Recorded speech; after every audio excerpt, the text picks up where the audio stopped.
Hi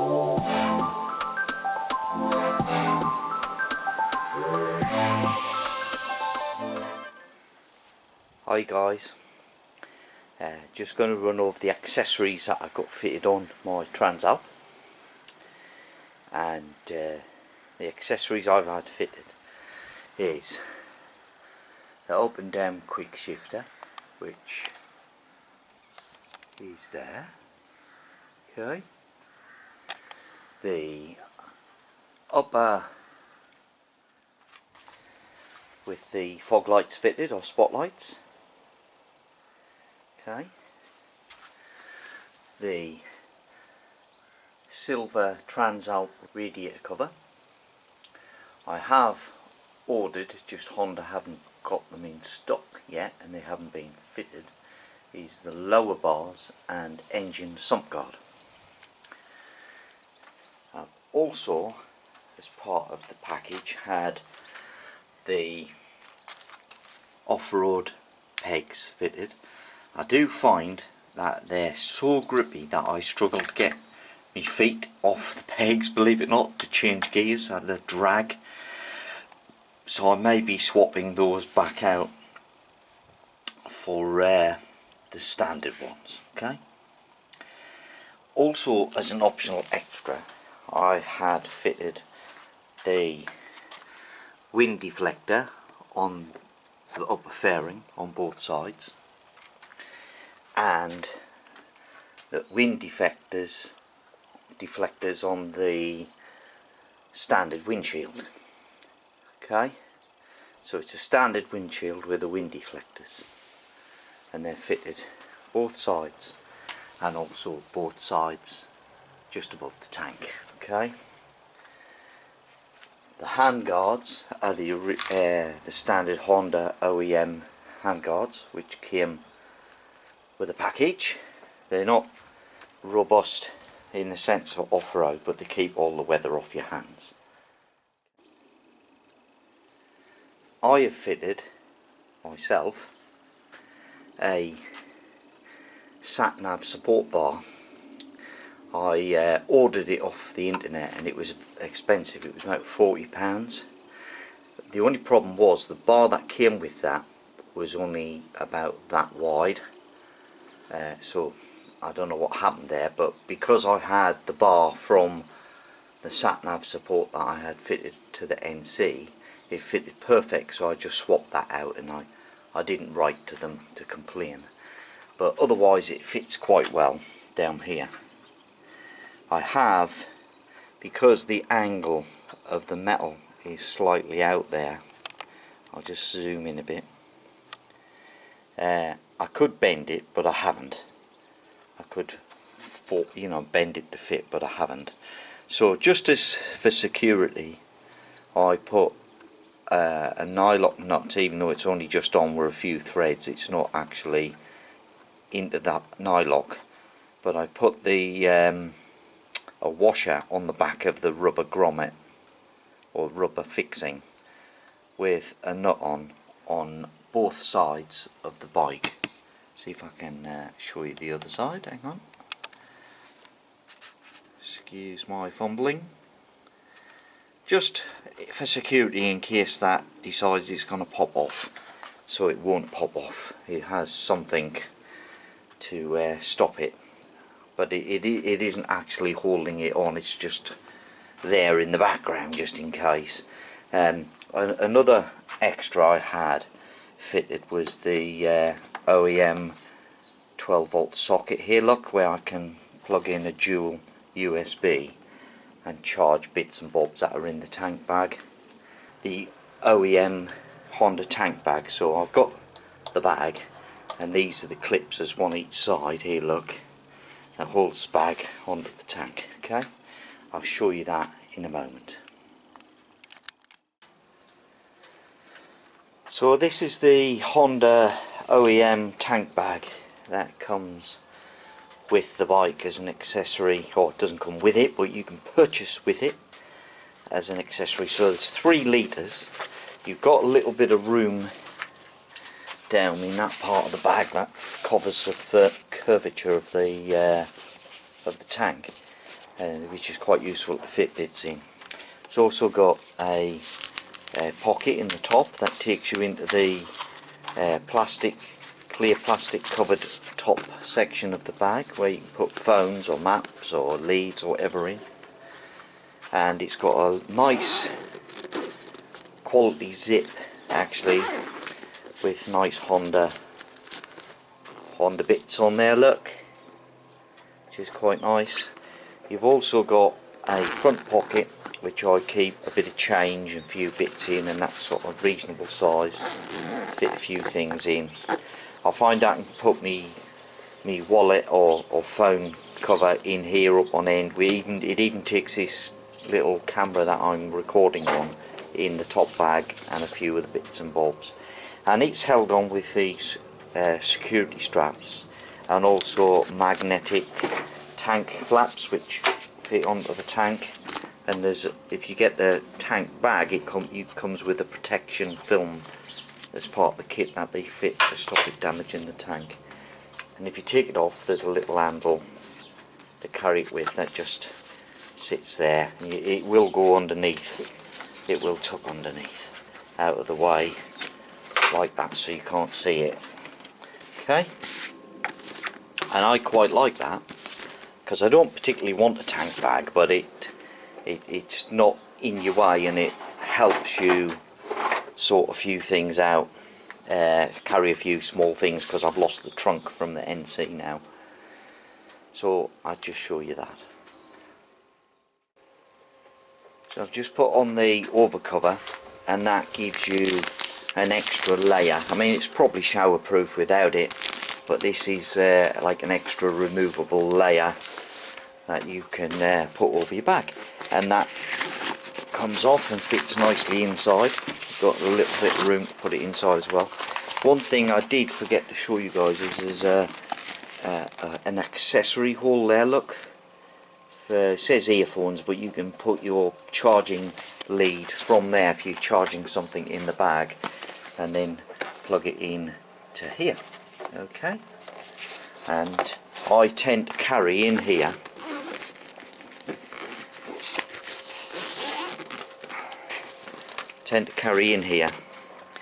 a battery bank, a neck scarf, a quad lock poncho, they call it, for my phone, which just sits up on end like that.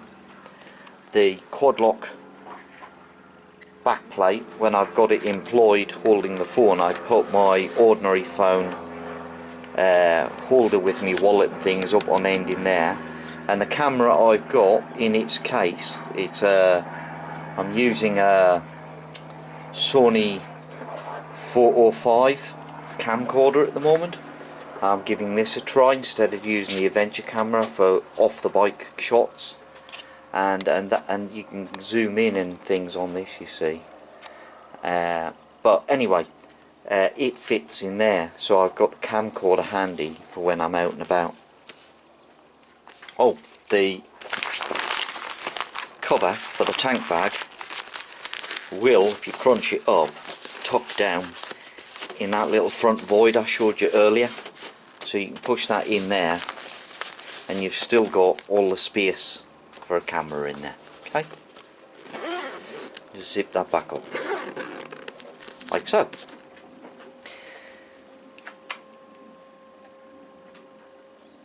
And I forgot to say, I fitted the top box landing plate from Honda to the bike as an extra, but I actually fitted it. I bought it, but I fitted it. And that takes a 50 litre top box, which is really heavy, to be honest. I haven't weighed it, but I weighed it with a tent and a few other bits in. It was like 16 kilograms. The tent was wet, so I guess the tent probably weighed about 6 kilos or so. There was a few bits in it, charger, tripod, and a few bits, so I reckon maybe 8 kilos. So I reckon the box itself must weigh about 5 kilos, maybe thereabouts.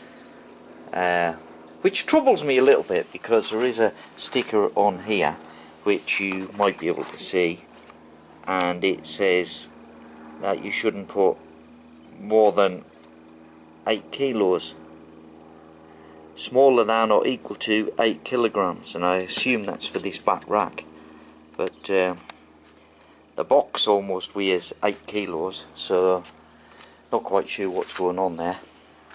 But I mean, it's a strong old piece of kit, it's all alloy, so I don't think there's any issues with that.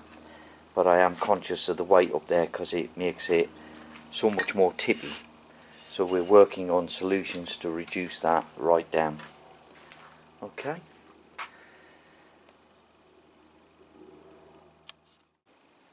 So I've just popped the seat off, guys, and underneath the seat I've put a first aid kit. It's quite a substantial one. You'll see the normal tool kit next to it. You do have, just out of interest here, a USB charging point with a waterproof cover.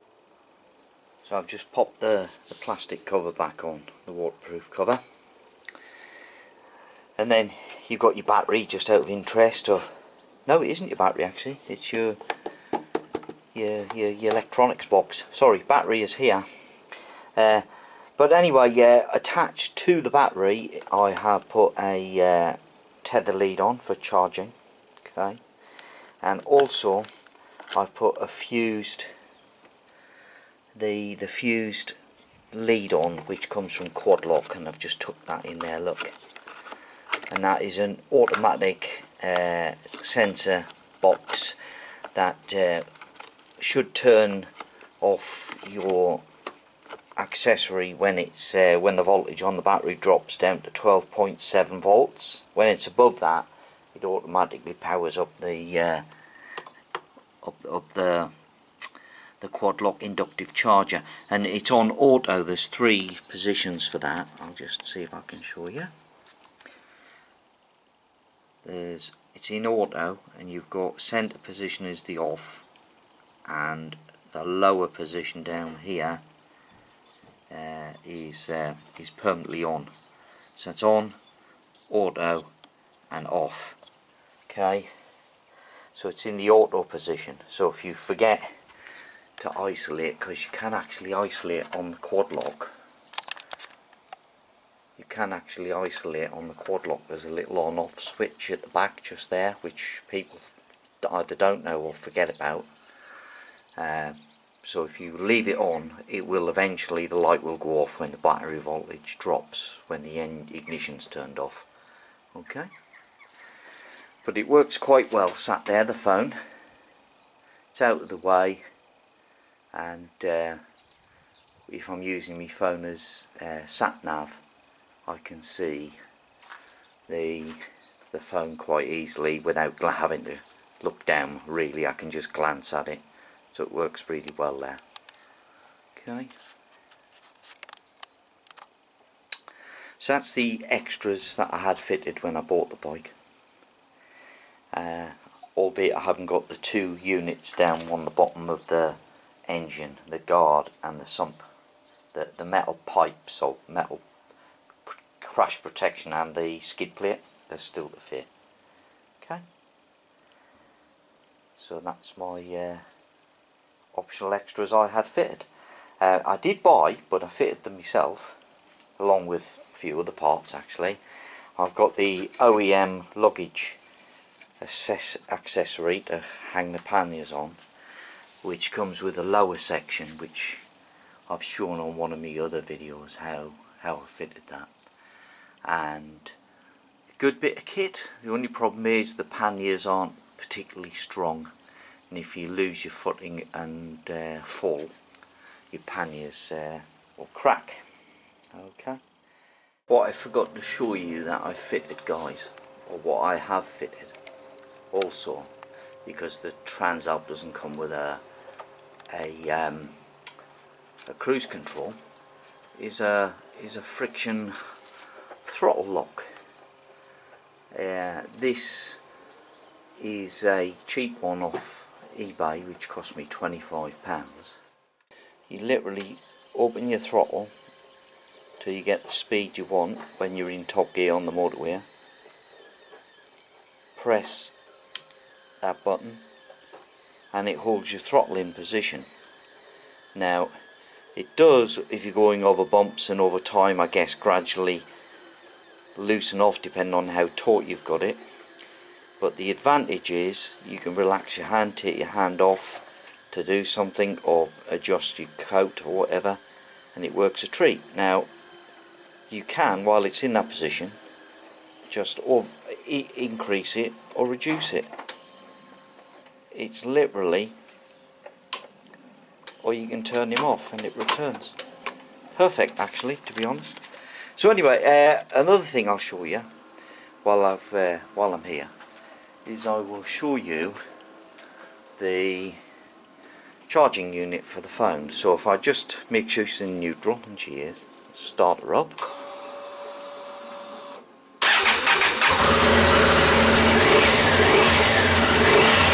I just turn him on.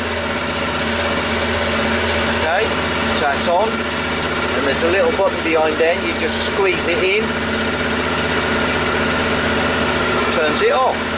So if it's in the on position, it's running off the quad lock lead, which when the engine's turned off and the voltage drops down will sense and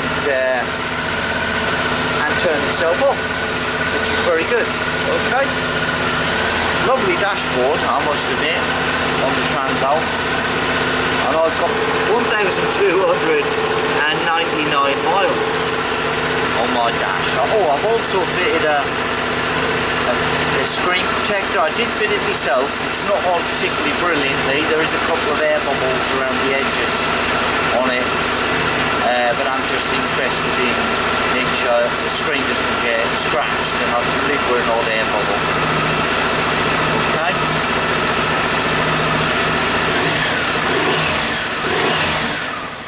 But there's my Transalp, and I do like it. It is a cracking bike. I've just got to find the best solution for camping on it, for getting that weight reduced right down.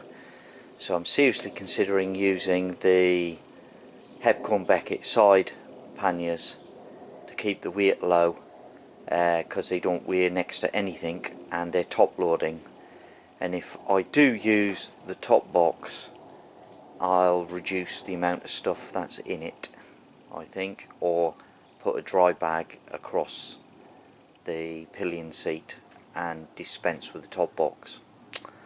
Okay, thanks for watching. Oh, I'd just like to say that I am trying to get enthusiastic about getting the numbers up on my channel. It just seems to be so slow, but I'm looking to get up to the 1,000+ so I can start approaching companies for sponsoring equipment and stuff for the videos. But I am sort of trying to get into wild camping and touring as well as just bikes, so hopefully that doesn't put anyone off my channel. I will still do me reviews and talks about the bikes, but I'll put some other features on there which I consider to be connected to biking, which is the camping, wild camping, the equipment, tents, all that sort of stuff. Wouldn't mind your feedback, if you wouldn't mind spending a minute, but constructive criticism please, or constructive comments, more to the point, rather than criticism, on what you'd like to see on my channel. That's the way I'm trying to head a little, because I'm finding other interests as well as biking during the process of biking. Thanks a lot guys, please subscribe, please like, please leave your comments, and appreciate your support in getting my channel raised, or the profile raised, so that I can hopefully improve the channel and the content. But the more people that subscribe, the more visible I am on the search engines, and I'd really appreciate your support. Thanks a lot, from Newbury Biker. Ride safe. See you soon.